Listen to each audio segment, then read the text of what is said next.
Hi student, हम लोग अगला टॉपिक पढ़ेंगे depression and freezing point. Solution chapter में हम लोग कॉलिगेटिव प्रॉपर्टी पढ़ रहे थे और कॉलिगेटिव प्रॉपर्टी में पहला कॉलिगेटिव प्रॉपर्टी था आपका relative lowering of vapour pressure, दूसरा ऑस्मोटिक प्रेशर और तीसरा एलिवेशन इन बॉइलिंग पॉइंट और सबसे लास्ट कॉलिगेटिव प्रॉपर्टी आपका डिप्रेशन इन फ्रीजिंग पॉइंट, जिसका की नोटेशन डेल्टा टीएफ है। देखिए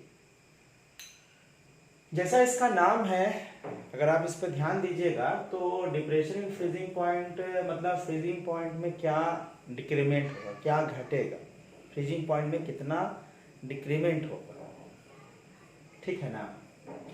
तो डिप्रेशन इन फ्रीजिंग पॉइंट पढ़ने के लिए हम लोग सबसे पहले फ्रीजिंग पॉइंट होता क्या है, उसके बाद हम लोग उसका डिप्रेशन इन फ्रीजिंग पॉइंट पढ़ेंगे। तो सबसे पहले देखिए फ्रीजिंग पॉइंट क्या होता है। फ्रीजिंग पॉइंट तो जैसे समझाने के लिए एग्जांपल दे रहे हैं, सपोज करिए वाटर लिक्विड है और यही जब लिक्विड फ्रीज करके बनेगा आइस, तो लिक्विड आइस में कन्वर्ट होगा। इस वाटर का कुछ अपना वेपर प्रेशर होगा, इसका भी अपना कुछ वेपर प्रेशर होगा, दोनों का वेपर प्रेशर अपना अपना होगा। आई से भी आप सब जानते हैं कि आई से भी वेपर बनता है, इसका भी कुछ वेपर प्रेशर होगा। दोनों का वेपर प्रेशर अलग अलग टेम्परेचर पे अलग अलग होगा। जिस टेम्परेचर पे दोनों का वेपर प्रेशर बराबर होगा, उसके उसी टेम्परेचर को इस लिक्विड का फ्रीजिंग पॉइंट कहेंगे। और हम सब जानते हैं कि भाई दोनों का वेपर प्रेशर, वाटर का फ्रीजिंग, दोनों का वेपर प्रेशर बराबर कब होगा, मतलब वाटर का फ्रीजिंग पॉइंट कितना है, तो 0 डिग्री सी, मतलब 0 डिग्री सी पे वाटर का वेपर प्रेशर और आइस का वेपर प्रेशर दोनों बराबर होगा। इस टेम्परेचर के अलावा आप कोई भी दूसरे टेम्परेचर पे बात करेंगे तो दोनों का वेपर प्रेशर बराबर नहीं होगा, ठीक। अब क्या करें हम लोग, जैसे सपोज करेंगे कि यही वाटर है आपका और इस वाटर में कुछ नॉन वोलेटाइल सॉल्यूट मिला दीजिए। तो नॉन वोलेटाइल सॉल्यूट मिला दिए मतलब ये क्या हो गया, सोल्यूशन। और सोल्यूशन में फ्रीज करेगा, फ्रीज तो करेगा आइस ही, क्योंकि आइस का मतलब वाटर ही ना फ्रीज करेगा। जो सॉल्यूट नॉन वोलेटाइल है, ग्लूकोज है, शुगर है, वो तो पहले ही से सॉलिड रहता है, तो फ्रीज करेगा आइस ही इसमें। तो इसका वेपर प्रेशर तो अपना है भाई, जो था पहले। तो इसका वेपर प्रेशर क्या हो गया पहले से, जैसे इसमें नॉन वोलेटाइल सॉल्यूट मिला दिए, अगर हम किसी भी सॉल्वेंट में, जैसे कोई सॉल्वेंट है, इसमें अगर नॉन वोलेटाइल सॉल्यूट अगर मिला होता है, तो इसका वेपर प्रेशर क्या हो जाता है, कम।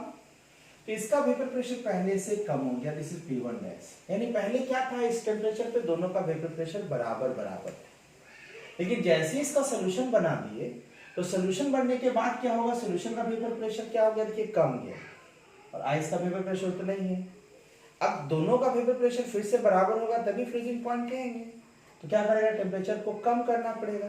टेम्परेचर कम करेंगे तो फिर दोनों का वेपर प्रेशर बराबर होगा, मतलब कि सोल्यूशन दोनों का जो वेपर प्रेशर बराबर होगा कब है, तो जो टेम्परेचर है उससे कम टेम्परेचर पे, मतलब सोल्यूशन का टेम्परेचर बॉइलिंग पॉइंट, इसको हम लोग TF से नोटेशन करते हैं, सोल्यूशन का फ्रीजिंग पॉइंट। और प्योर सॉल्वेंट जो होगा, प्योर सॉल्वेंट वाटर जैसे, उसका फ्रीजिंग पॉइंट के आगे नॉट लगा देते हैं। तो आप अभी भी बताया कि सोल्यूशन का फ्रीजिंग पॉइंट क्या होगा, कम होगा। क्यों कम होगा, फिर से हम आपको बताएं कि जैसे हम दोनों का पहले वेपर प्रेशर बराबर था 0 पे, लेकिन जैसे इस वाटर में हम नॉन वोलेटाइल सॉल्यूट मिला दिए तो इसका वेपर प्रेशर तो कम हुआ, इसको पहले हम लोग बताए हैं। तो वाटर का वेपर प्रेशर कम हो गया और ये तो उतना ही रह गया आपका। तो दोनों का वेपर प्रेशर बराबर करने के लिए इसका प्रेशर को कम करना पड़ेगा। तो प्रेशर कम करने के लिए टेम्परेचर कम करेंगे तब ना वेपर प्रेशर जाके बराबर होगा। इससे पता चला कि सोल्यूशन का फ्रीजिंग पॉइंट कम होगा प्योर सॉल्वेंट के कंपैरिजन में। इसको हम लोग बोलेंगे फ्रीजिंग पॉइंट ऑफ सॉल्यूशन, और इसको बोलेंगे फ्रीजिंग पॉइंट ऑफ सॉल्वेंट। एक चीज और मान लीजिए कि वाटर का फ्रीजिंग पॉइंट हमेशा फिक्स होता है, मतलब फ्रीजिंग पॉइंट ऑफ सॉल्वेंट चाहे कोई भी हो, ये हमेशा कांस्टेंट वैल्यू होगा। कांस्टेंट वैल्यू जो भी वैल्यू होगा, जैसे वाटर के लिए 0 डिग्री है, तो दूसरा कोई सॉल्वेंट अगर बेंजीन होगा तो उसका अलग टेम्परेचर होगा। लेकिन सोल्यूशन का फ्रीजिंग पॉइंट फिक्स नहीं है, ये हमेशा वेरिएबल होगा, ध्यान रखिएगा, ये वेरिएबल होगा। क्यों वेरिएबल होगा, क्योंकि जैसे जैसे कोई भाई हम लिए हैं तो उसमें जैसे जैसे कोई सॉल्यूट और मिलाएंगे तो जैसे जैसे इसका वेपर प्रेशर कम होगा, तो दोनों का बराबर करने के लिए टेम्परेचर उतना ही कम करना पड़ेगा, मतलब जितना ज्यादा सॉल्यूट मिलाएंगे सोल्यूशन में उतना ही इसका वेपर प्रेशर कम हो जाएगा, और दोनों को बराबर करने के लिए उतना ही टेम्परेचर कम करना पड़ेगा। मतलब अगर सोल्यूशन में सॉल्यूट का अमाउंट ज्यादा है तो फ्रीजिंग पॉइंट कम होगा। मतलब अगर यहां लिखें ऐसे कि freezing point of solution inversely proportional to amount of solute, amount of solute in solution. मतलब सोल्यूशन में सॉल्यूट का अमाउंट ज्यादा होगा, सॉल्यूट का अमाउंट ज्यादा होगा तो फ्रीजिंग पॉइंट कम होगा, और मिलाते जाएंगे तो और कम होते जाएगा। ठीक, तो भाई बड़ा कौन है इन दोनों में, TF और T0F में बड़ा कौन है? तो अभी आप बताएं हम लोग की बड़ा देखिए ही है, तो दोनों में से क्या करेंगे, बड़ा में से छोटा को माइनस करिए, तो ये जो वैल्यू होगा वो वैल्यू कहलाएगा डेल्टा TF, और डेल्टा TF जो है वही क्या है, delta TF he depression and freezing point है। क्वेश्चन में ध्यान रखिएगा, बार बार पूछेगा कि भाई आप डिप्रेशन एंड फ्रीजिंग पॉइंट निकालिए, मतलब डेल्टा TF निकालिए, और फ्रीजिंग पॉइंट निकालिए मतलब TF निकालिए, दोनों अलग अलग चीज है। ठीक, अब गौर करिए कि डेल्टा TF का वैल्यू किस पे डिपेंड करेगा। तो देखिए ये तो कांस्टेंट है, अभी हम फिर से लिख रहे हैं, और ये क्या है, वेरिएबल है, तो ये तो कांस्टेंट है हमेशा। तो जैसे जैसे भाई आप डिप्रेशन, मतलब टर्म समझिए, डिप्रेशन फ्रीजिंग पॉइंट मतलब जैसे जैसे सॉल्यूट मिलाएंगे वैसे वैसे फ्रीजिंग पॉइंट घटेगा, मतलब घटने का मतलब ज्यादा डिप्रेशन होगा। मतलब सोल्यूशन में अगर डेल्टा TF का value directly proportional to amount of solute in a solution, मतलब सोल्यूशन में सॉल्यूट का अमाउंट अगर ज्यादा हुआ, अमाउंट ऑफ सॉल्यूट ज्यादा हुआ, तो समझिए कि ज्यादा फ्रीजिंग पॉइंट को घटा देगा, मतलब डेल्टा TF ज्यादा होगा, इसलिए डायरेक्टली लिख रहे हैं हम लोग। अब चूंकि अमाउंट ऑफ सॉल्यूट को हम लोग कैसे समझेंगे, तो अमाउंट ऑफ सॉल्यूट को एक्सप्रेस करने का बहुत सारा तरीका है। तो अमाउंट ऑफ सॉल्यूट को एक्सप्रेस करने के लिए हम जो टेम्परेचर पे डिपेंड ना करे उसको हम लोग डायरेक्टली प्रोपोर्शनल टू मोलारिटी कह देंगे। मतलब ऐसा सोल्यूशन जिसका मोलारिटी ज्यादा है, मतलब उसमें सॉल्यूट का अमाउंट ज्यादा है, और ज्यादा है तो भाई सॉल्यूट का अमाउंट अगर ज्यादा होगा, मतलब नॉन वोलेटाइल सॉल्यूट, तो ज्यादा फ्रीजिंग पॉइंट घटेगा, मतलब डिप्रेशन ज्यादा होगा। ठीक है ना। अब प्रोपोर्शनलिटी हटाएंगे तो एक कांस्टेंट देंगे, उस कांस्टेंट को हम लोग KF लिखते हैं। KF क्या है भाई, तो KF एक कांस्टेंट है जिसका नाम है मोलर डिप्रेशन कांस्टेंट, या इसी का दूसरा नाम है क्रायोस्कोपिक कांस्टेंट। अब कांस्टेंट आप पहले भी पढ़ा है आप लोगों को कि कांस्टेंट दो तरह का होता है, एक यूनिवर्सल और एक स्पेसिफिक। तो ये जो कांस्टेंट है वो स्पेसिफिक है, स्पेसिफिक कांस्टेंट है। लेकिन कांस्टेंट स्पेसिफिक का मतलब किसके लिए, स्पेसिफिक कांस्टेंट फॉर सॉल्वेंट, एक सॉल्वेंट के लिए डिसॉल्वेंट पे डिपेंड करता है। जैसे किसी सोल्यूशन में अगर सॉल्वेंट वाटर हो तो उसका KF अलग होगा, किसी में सॉल्वेंट बेंजीन होगा तो उसका KF वैल्यू अलग होगा, मतलब मोलारिटी सेम रहते हुए भी KF अलग होगा तो ये वैल्यू अलग अलग होगा। ठीक है ना, सॉल्वेंट पे डिपेंड करेगा, वेरी इंपॉर्टेंट पॉइंट रिमेंबर। अब क्या करेंगे भाई, इसी फॉर्मूला में अब देखिए, इसी को हम अगर ऐसे लिखें delta TF equal to KF, formula molarity को एलोबरेट करें तो देखिए this is weight of solute, molecular mass of solute, weight of solvent into 1000। अब गौर करिए this is weight of solute कहां पे, इन द सॉल्यूशन, तो मॉलिक्यूलर मास ऑफ सॉल्यूट भी कहां पे है जी, इन द सॉल्यूशन, माने molecular mass of solute solution के अंदर। और molecular mass of solute in the solution पहले भी डिस्कशन कर चुके हैं, कौन सा मॉलिक्यूलर मास होगा सॉल्यूशन के अंदर में, दिस इज ऑब्जर्व, क्योंकि सॉल्यूट या तो डिसोसिएट कर सकता है या तो एसोसिएट कर सकता है, कुछ भी हो सकता है, तो ये ऑब्जर्व है। लेकिन हम लोग वो जनरली यूज टू क्या होता है, हमेशा नॉर्मल मॉलिक्यूलर मास। तो याद करिए, इसके लिए हम लोग डिस्कशन किए थे I equal to normal molecular mass to the observe molecular mass. तो आप इसको मॉलिक्यूलर मास ऑब्जर्व लिख सकते हैं ना, normal molecular mass by 1 factor, इसको यहाँ रिप्लेस कर दीजिए, रिप्लेस करने से value I KF wait of solute, और जैसे I लगा दिए तो ये हो गया आपका यहाँ पे कौन सा, normal into wait of solvent into 1000 वापस इसको अगर चेंज करिएगा, चेंज करके इसको ऐसे लिख सकते हैं आई केफ इंटू एम। ध्यान रखिएगा कि अगर यहाँ पे आई लगा हुआ है, वन ऑफ फैक्टर लगा हुआ है, इसका मतलब इसके अंदर में जो मॉलिक्यूलर मास ऑफ सॉल्यूट है वह सॉल्यूट नॉर्मल है। लेकिन यहाँ पे देखिए आई नहीं लगा हुआ, ये भी फॉर्मूला यूज कर सकते हैं, इसको भी यूज करिए।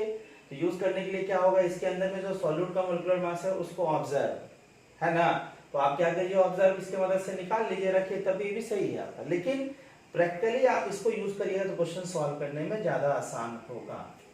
इसी में आगे अगर हम बात करें, हम पहले भी डिस्कशन कर चुके हैं कि ऐसा भी हो सकता है कि सॉल्यूशन में एक से ज्यादा प्रकार के सॉल्यूट हुए।